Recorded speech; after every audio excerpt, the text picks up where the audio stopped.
Hello student, मैं VK Sahu.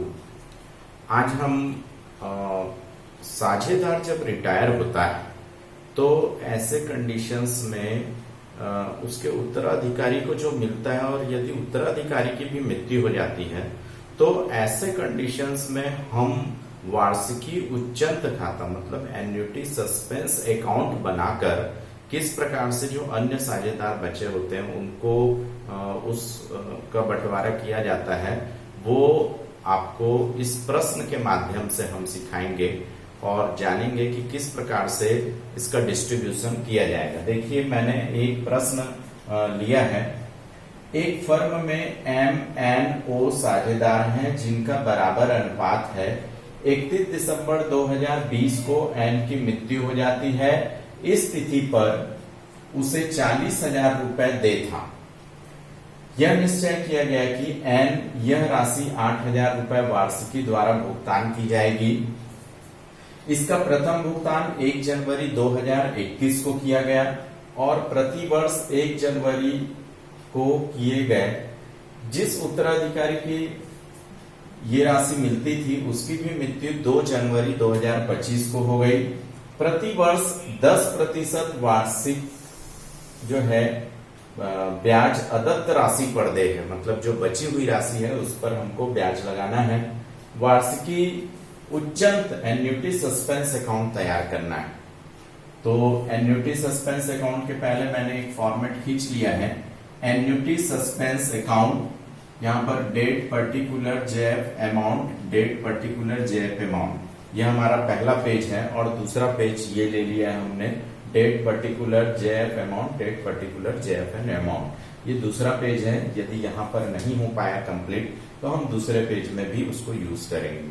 देखिए, सबसे पहले जब वो 31 दिसंबर 2020 को एन की मृत्यु हो जाती है तो एन्युटी सस्पेंस अकाउंट बनाते समय सबसे पहले यहाँ पर 2020 दिसंबर 31 यहां पर बाई एंस कैपिटल ऐसा हम लिख सकते हैं, या फिर यूं भी लिख सकते हैं बैलेंस बीडी, ये भी हम दिखा सकते हैं, ये ध्यान दीजिएगा। और यहां पर अमाउंट जो है 40,000 है। अब ये 40,000 है, चूंकि प्रथम भुगतान जो है 1 जनवरी 2021 को किया जाता है तो हमको तो 2020 में कुछ नहीं करना है। तो 2020 में यहां पर हम दिसंबर 31 में टू बैलेंस CD करके दिखा देंगे इसी 40,000 को, और ये यहीं पर क्लोज कर देंगे 40,000 को, यहीं पर क्लोज कर दीजिए इस 40,000 को। नेक्स्ट ईयर में आएंगे 2021 में, और यहां पर जनवरी 1 में हम लोग दिखाएंगे बाई बैलेंस बीडी, इसी 40,000 को फिर से हम लोग नोट कर लेंगे। इस 40,000 को नोट करने के बाद हमको प्रथम भुगतान 1 जनवरी 2021 को करना है। तो 2021 को हम यहां पर दिखा देंगे जनवरी 1 में टू कैश, और यहां पर हम लोग 8,000 प्रथम भुगतान दिखाएंगे। यहां पर कह रहे हैं यह राशि 8,000 की वार्षिकी द्वारा भुगतान होता है, मतलब 8,000 हमको पेमेंट करना है। अब देखिए, जब 8,000 पेमेंट हो जाएगा तो यहां पर दिसंबर 31 में हम लोग इसको इंटरेस्ट कैलकुलेट करके दिखाएंगे। इंटरेस्ट, ये इंटरेस्ट 40,000 में 8,000 माइनस करने के बाद जो बचेगा मीन्स 32,000, इसका हमको 10% निकालना है। तो ये आ जाएगा 3200, 3,200 रुपए। ये 3,200 रुपए हम लोग दिखा देंगे, और ये 43,200, इस 43,200 में से 8,000 हम लोग माइनस करेंगे। ये दिसंबर 31 में टू बैलेंस CD करके हम लोग दिखा देंगे, और यहां पर जो भी बचेगा 43,200 में माइनस करके 8,000, तो ये आ जाएगा 35,200 रुपए।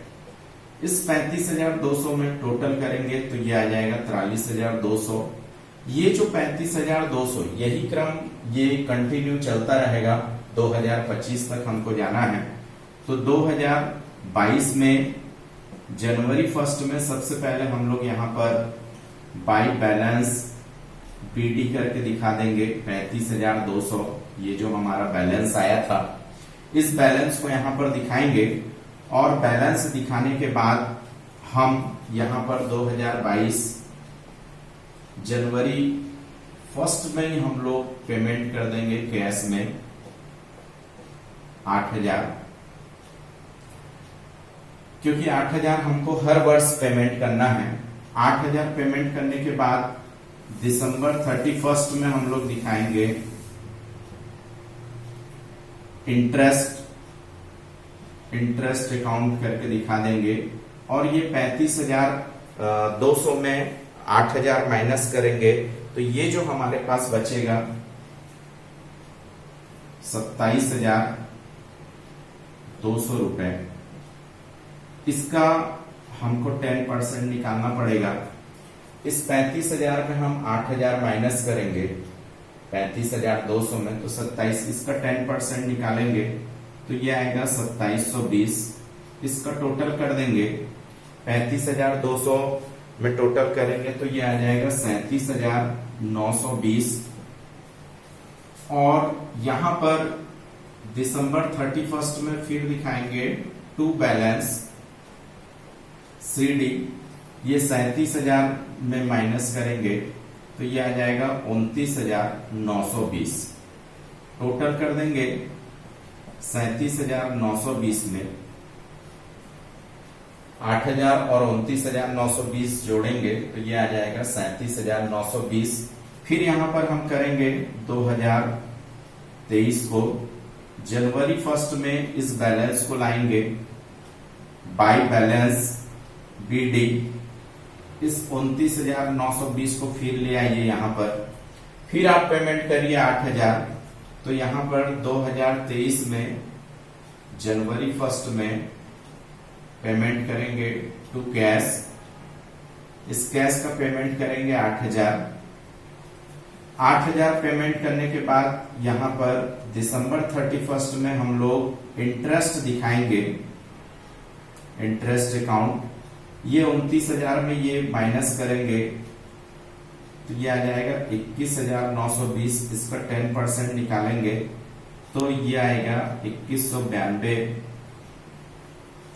ये 29,920 में से 8,000 पहले माइनस करेंगे, यही अदत्त राशि होगी। माइनस करने के बाद 21,920 इसका 10% करेंगे और इन दोनों को यहां पर जोड़ देंगे तो ये आएगा 32,112 रुपए। इस प्रकार से हम 8,000 को माइनस करेंगे तो ये दिसंबर 31 में बैलेंस बचेगा 32,000 में 8,000 माइनस करेंगे तो 24,112 रुपए आपका बैलेंस दिखेगा। ये आ जाएगा 32,112 रुपए टोटल। तो यहां तक तो क्लियर होगा। अब हम आगे बढ़ेंगे। ये बैलेंस जो 2024 में जाएगा, ये अगले पेज में आ गए हम 2024 जनवरी 1 में। सबसे पहले यहां पर हम लोग बैलेंस BD लिखेंगे। जब बैलेंस लाएंगे, इस बैलेंस को लाएंगे तो 24,112 देख लीजिए 24,112। और इसमें से हम यहां पर 2024 में जनवरी 1 में सबसे पहले पेमेंट हमको करना है टू कैश अकाउंट। 8,000 आपको पेमेंट हर वर्ष 1 जनवरी को करना है तो 8,000 पेमेंट करेंगे। अब यहां पर दिसंबर 31 में हम यहां पर इंटरेस्ट दिखाएंगे। इंटरेस्ट हमको कैलकुलेट करना है। इस 24,000 में 8,000 माइनस करेंगे तो ये आ जाएगा 16,112। इस 16,112 में 10% निकालेंगे तो चूंकि ये पॉइंट में आ रहा है 1611 1611.2, तो इसको हम राउंडेड अप ले सकते हैं 1611। इस प्रकार से इसका टोटल कर देंगे। टोटल करने के बाद 25,723 आ जाएगा।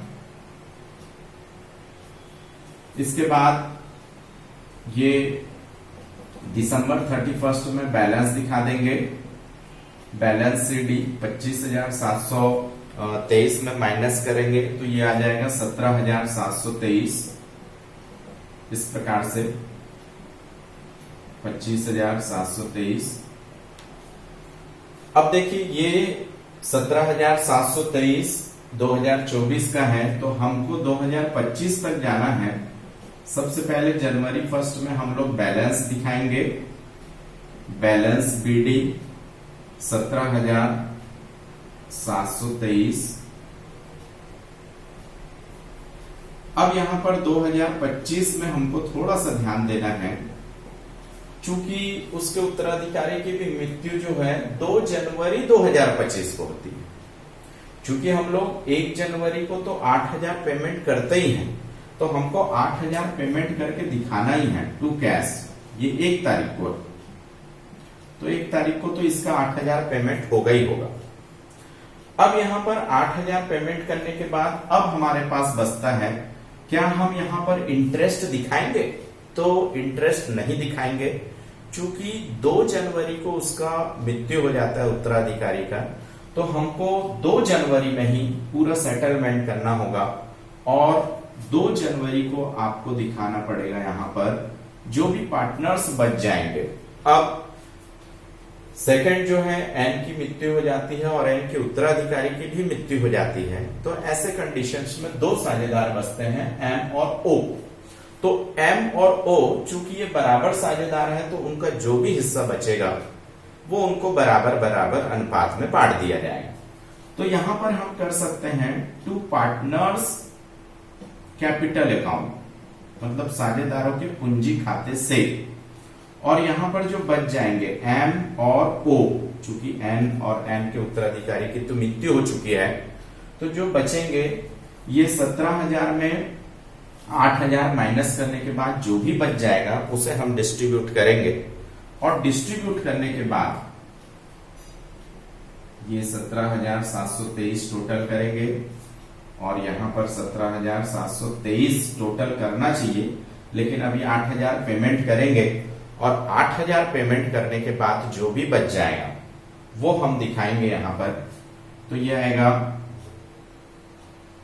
9,723